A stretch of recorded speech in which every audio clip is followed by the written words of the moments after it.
Okay mga kababayan, Chris Ulo po at welcome back po ulit dito sa ating YouTube channel. Okay, ito mga kababayan, pag-usapan ho natin itong si 51 billion boy. 51 billion boy, sorry. Pag-usapan ho natin ito hong si Congressman Pulong Duterte at ito ho si Digong. At ang pinaka-bida ho rito sa ating vlog, ito hong anak ho nila. Anak ho ni Pulong, apo ho ni Digong, na pamangkin ni BP Inday Sara Duterte. O syempre, obviously, kinakailangan nilang may magpatakbo ng mga bagong pangalan sa kanilang pamilya para ito yung mga magtuloy or magduktong sa kanilang mga politikang malinis ba, maganda? Ha? May mga bago hong Duterte na pangalang hong pamilya Duterte na nagsusulputan ho ngayon sa mundo ho ng politika. Isa na nga ho itong anak ni Pulong Duterte na tumatakbo ho dyan sa Davao. Nako, pakinggan nyo to mga kababayan at kayo magugulantang. Kasi nga mga kababayan, ito inuulit lang natin. Lagi yung sinasabi ni Digong na mahirap sila. Mahirap lang sila, kasi ganito, wala raw siya mamasahe, ganyan ganito. Mahirap daw mga anak niya. Pero ayon sa mainstream media, sa mga balita, may mga yaman ng Duterte, especially ito sila BP Inday Sara Duterte, na hindi maipaliwanag kung bakit sila nagkaroon ng ganung yaman. At meron silang mga yaman na lupain mga ganito, na kung saan, hindi ho mga nakadeclare ho sa salin. Kasi siyempre may salin ka kapag empleyado ka ng gobyerno, monitoring niya katunayan hindi ka ho nangungurap. Ito mga kababayan, pakinggan natin to mga kababayan, itong video ho na to. Mga litratong to, Duterte family na simpleng buhay, kumakain sa karinderya, nagtitipid, parang pangmasa talaga. Grabe, napakasimple ng pamumuhay ng mga Duterte. Pero teka, stop muna natin. Alam niyo mga kababayan, lagi na lang ho ang ina-upload ho ng mga DD shit. Especially nito ni Bongo. Kasi ito si Bongo, hindi lang nila basta alalay ito, hindi lang nila basta tuta ito, parang ano rin nila ito, parang photographer ba nila. Lagi na lang nila ipinopost sa social media yung bahay na luma na kulay blue. Alam niyo yun? Yun na lang lagi ang ina-upload nila na bahay. Wala silang ina-upload na bahay na asin talagang maganda, makikita buong bahay. Pero sila ina-upload yung makikita mo maayos yung lamesa, yung tipong yung tipong maiisip mo nasa magandang bahay itong place na ito. Pero wala silang kinakaption kung kaninong bahay yon. At wala silang pinopost na buong bahay na talagang kukunan yung buong bahay. Yung cellphone galing sa labas, kukunan yung bahay, as in landscape yung picture, tapos kita yung buong. Wala silang inaanong gano'n. May mga di umano nung mga nakaraang taon, noong 2024, meron hong mga ipinopost lalo na especially bahay ni Pulong Duterte na napakalaki daw. Pati kay Baste parang mansion daw mga kababayan. Ewan lang ho natin kung totoo yun Kasi kung mahirap talaga ito si Digong, bakit nagkaganon yung mga anak niya? Bakit ganun kalalaki ang bahay? Kung totoo man tong mga mansyon na ito.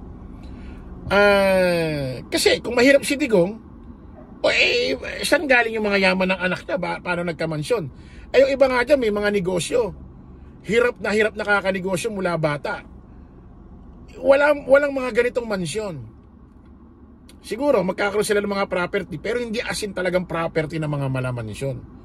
So saan galing itong mga ito? Ang pamilya Duterte, hindi naman ho natin kilalang negosyante na kilala, sikat na negosyante, businessman. Hindi naman ganito ito So, kung may negosyo man sila, yung negosyo kaya na yon kayang magpatayo ito kayong negosyong ito, kaya maka-earn ng kita na yung negosyante kaya makapagpatayo ng mansyon. Kumbaga halimbawa ako tindero ako ng fishball.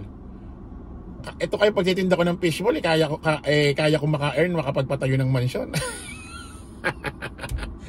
Alam niyo ibig sabihin, although may konting mga negosyo, swak ba na makapagpatayo ka ng ganong mansyon? So siyempre hindi, di ba? Depende ako anong klaseng negosyo meron ka. At sabi, ang sabi, Didigong lagi, siya mahirap daw. Ang nakakapagtaka dyan, mga kababayan, baka ito lang si Digong ang lagi lang pinampaprant na mahirap para hindi sila pagbintangang ganong kayaman. Kasi nga lagi na lang ipinopost yung lumang bahay. Di ba nagtataka, yun na lang lagi yung pinopost.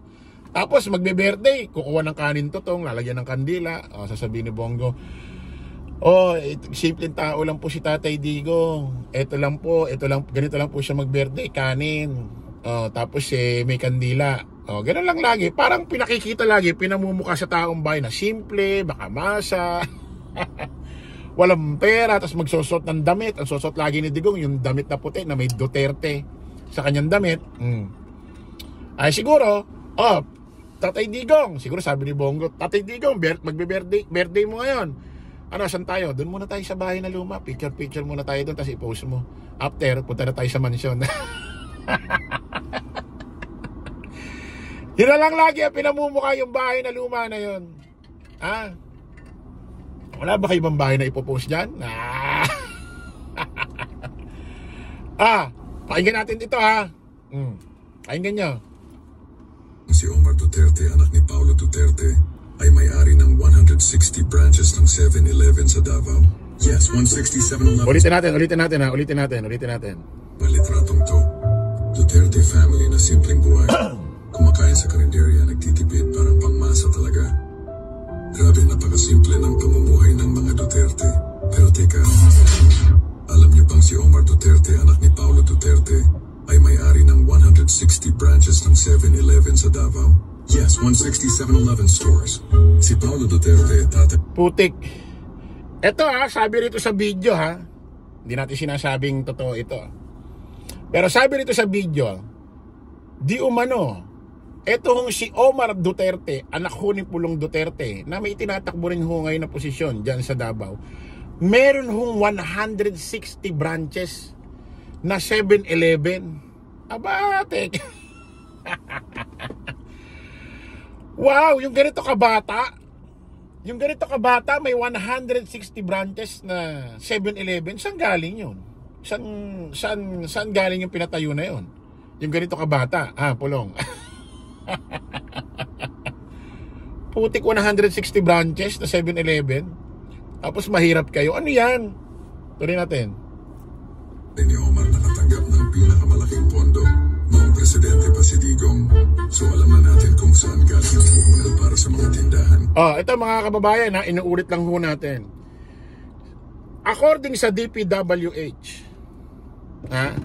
from 2020 to 2022, 2 taon lang, sa kasaysayan ng Pilipinas, ang may pinakamalaking nakuwang pondo ng isang lungsod sa Pilipinas, Davao, ang pinakamalaki sa history sa kasaysayan, ito ang Davao. Dahil sa loob lang ho ng 2 taon, 2020 to 2022, may nakuwang budget ho ang Davao, sa pamamagitan ni Pulong Duterte, 51 billion pesos. 2 taon lang, according sa DPWH. Pax daw yan, katotohanan yan. Putik 2 taon, 51 billion. Naramdaman nyo ba yan, Davao? Ano nangyari sa inyo dyan? Naging Dubai na ba kayo? Tapos, take note, baha pa ng baha. Sipin mo nagka-budget ng 2 billion according sa DPWH. Tapos, baha pa ng baha. Ang mahirap niyan, baka may mga lugar pa dyan na hindi pa sementado. Baku-baku pa rin. So, pagka umuulan, maputik. Kayo na mga taga Davao, ano masasabi nyo? Leave kayo ng message dito. Na naramdaman nyo ba yung 51 billion pesos na naging budget daw ng Davao according sa DPWH yan, Pax daw yan. Na sa kasaysayan ng Pilipinas, ang pinaka may malaking nakuha na pondo na lungsod ng Pilipinas ay ang Davao. 2020 to 2022, nakakuha ho ng budget lahat-lahat 51 billion pesos. At ito daw si Omar Duterte, anak ni Pulong, ayon dito sa video hindi natin sinasabing may katotohanan talaga ito. Meron daw 160 branches na 7-Eleven dyan sa Davao. Wow, big time. Okay, maraming salamat po mga kababayan. Kita-kita ulit tayo sa panibagong live, panibagong vlog. Paalam po pa samantala ang inyong lingkod, host Chris Ulo. Lagi natin tatandaan, don't follow the majority, follow the right way. Maraming salamat. Kita-kits po tayo ulit. Bye-bye po.